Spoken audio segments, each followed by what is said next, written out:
Alright, magandang gabi po sa inyong lahat mga kababayan. Batang Maynila to, it's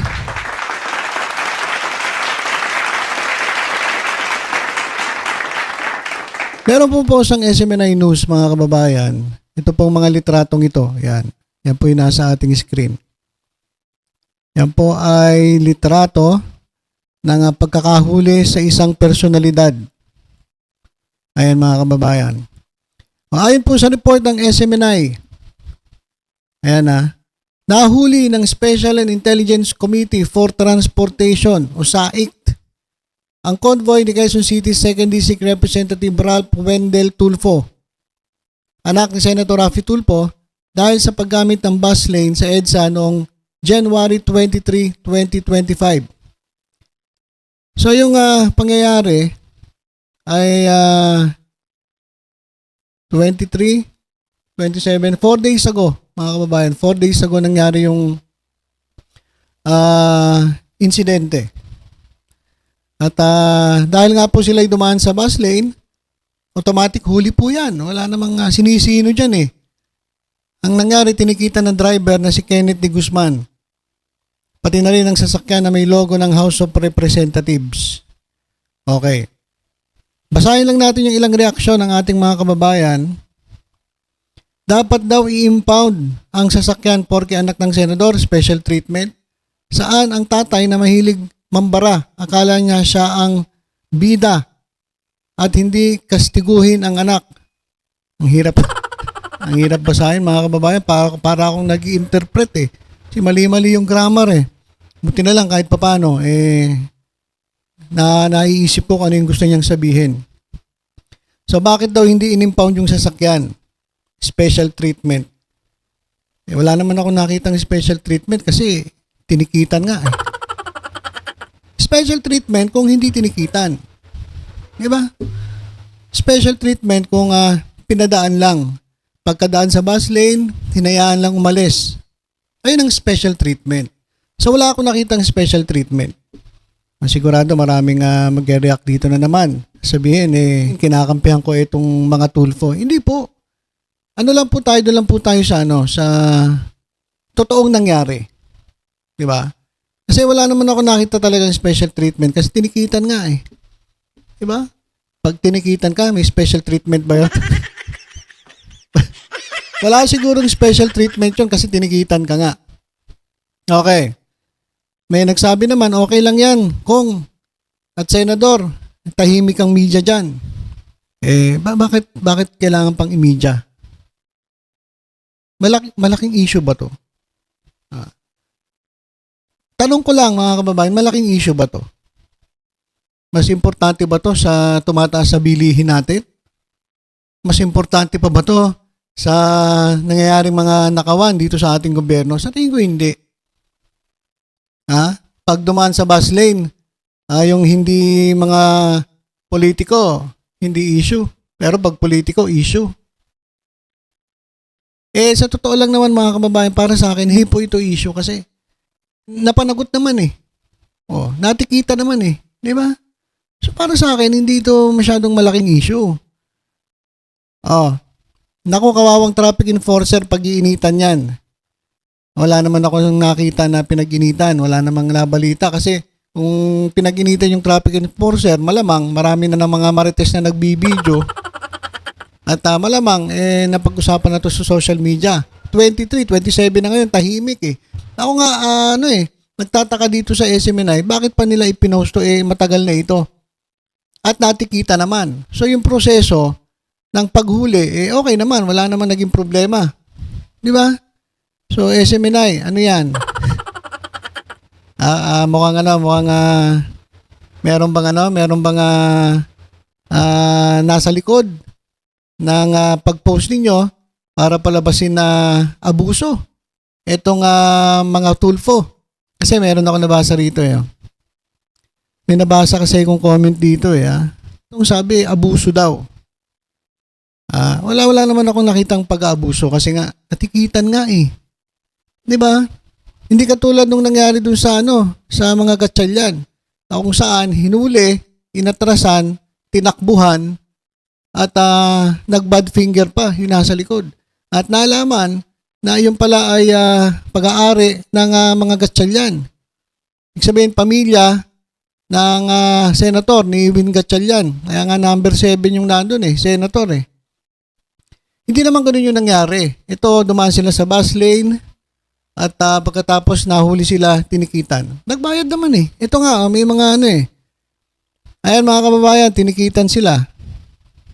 Pinakita nila yung ORCR at syempre, hinahid yung plate number.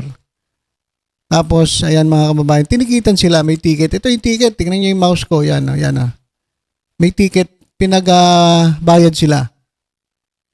So, wala akong nakikitang abuso dyan o pag-aabuso dyan. Ngayon, ito lang naman yung sa akin ito lang yung naging problema kasi yung tinikitan, yung driver. Na tama naman kasi syempre, siya yung nagdadrive, siya yung titikitan. Alam nga namang tikitan mo, yung pasahero, hindi naman tama yon. So tama pa rin, lahat ng nangyari tama Kaya lang, sa tingin ko, kung itong driver hindi nautusan ng anak ni Senator Rapi, malamang hindi dadaan yan sa bus lane. So meron yang go signal kay 2nd District Representative Ralph Wendell Tulfo. May go signal yan. Imposible naman walang go signal yan. Sa convoy Convoy. Di ba? Magkakasunod sila so tinikitan. Pero bakit isang ticket lang? Yun lang ang tanong ko, di ba dapat pag convoy yan, dapat lahat ng driver tinikitan. Di ba? Dapat lahat ng driver tinikitan. Pero parang isa lang yung nakita ko dito. Ang tinikitan lang si yung isang driver si Kenneth D. Guzman. Paano yung ibang driver? Ibig sabihin, hindi tinikitan. So may mali. Di ba? May mali. Kasi dapat lahat ng sasakyan, convoy Meron ka ba nakitang convoy na isang sasakyan lang? So kung sinasabi dito sa balita, sa report na convoy, ilang sasakyan niyang magkakasunod. Pero bakit si Wendell, si Wendell, bakit si Kennedy Guzman lang ang nabigyan ng ticket? Di ba dapat lahat ng dumaan? Yun ang mali. Yun ang mali. Bakit si Kennedy Guzman lang ang nabigyan ng ticket? Ba't hindi nabigyan ng ticket yung ibang driver? Yan ang tanong. Kaya ang tanongin natin dito sa Special and Intelligence Committee for Transportation sa Quezon City. Bakit isa lang yung nahuli ninyo? Isa lang tinikita ninyo? O isa lang ang napicturan? Yung iba ay nahuli pero walang picture, pwedeng ganon. Diba? Mahirap kasi mag-speculate Mahirap yung baka dada tayo ng dada, biglang maglabas ng papel, yari tayo. Diba? Baka sabihin itatanga-tanga tayo. So, ganito na lang mga kababayan. As long na naktikitan yung bawat driver ng convoy, okay yan. Ngayon, base dito sa picture, isa lang yung natikitan, si Kenneth D. Guzman. Driver ng isang sasakyan.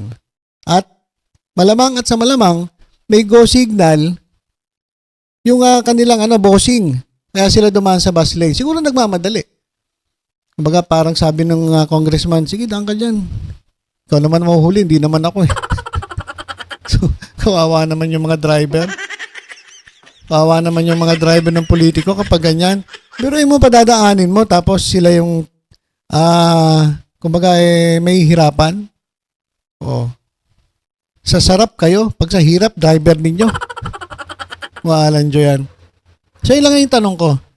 Bakit isa lang yung nasa picture? Hindi natin alam kung natikitan din yung iba. Kasi convoy yan Pero lang kung nakatali yung ibang sasakyan.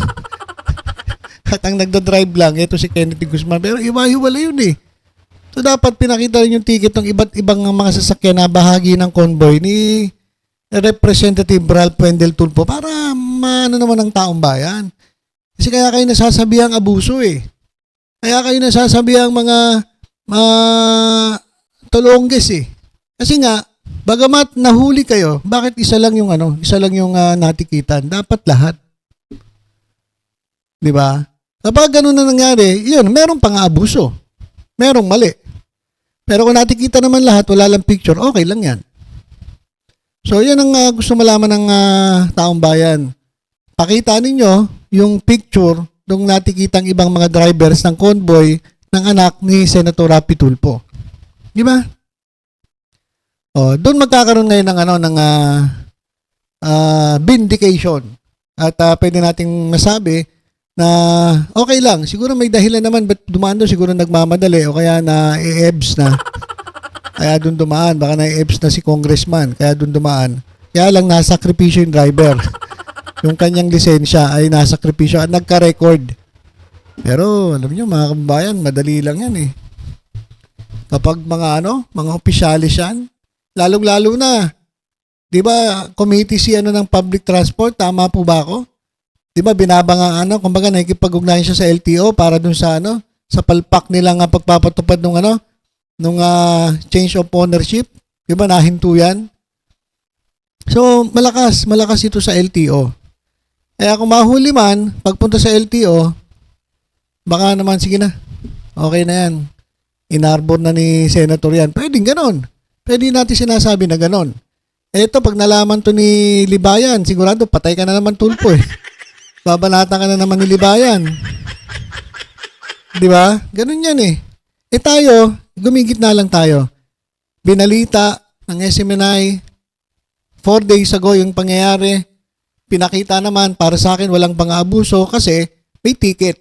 Hindi tumakbo katulad nung ginawa ni nung Gatchalian. Pero ang tanong ko lang, bakit isa lang? Kung convoy yan, dapat bawat driver ng sasakyan natikitan. Di ba ganun ang rules? Ganun ang patakaran? Kapag nahuli ba yung convoy, yung unang sasakyan lang ang mahuhuli? Siyempre hindi. Lahat ng sasakyan na dumaan sa bus lane, yan po ay dapat tikitan. Di ba? Yun lang naman yun eh.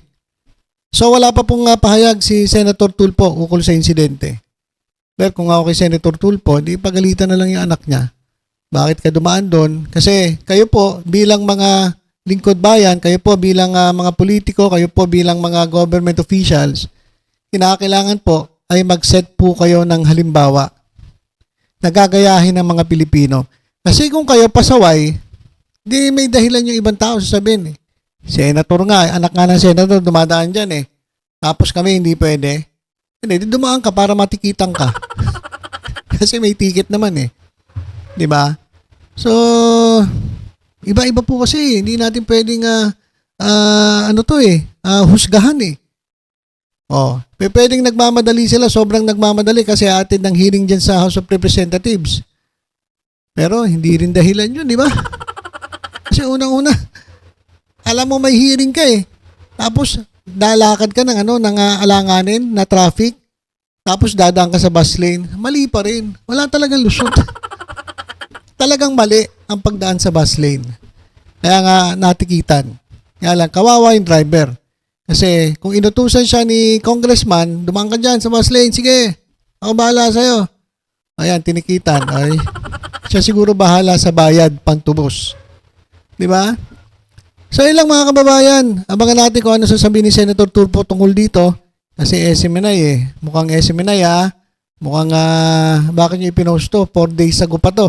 Parang may something fishy SMNI Okay, so ilan po muna mga kababayan. Tutok-tutok lang po dito sa Batang Maynila to. Sa iba pang updates. Ingat po tayong lahat.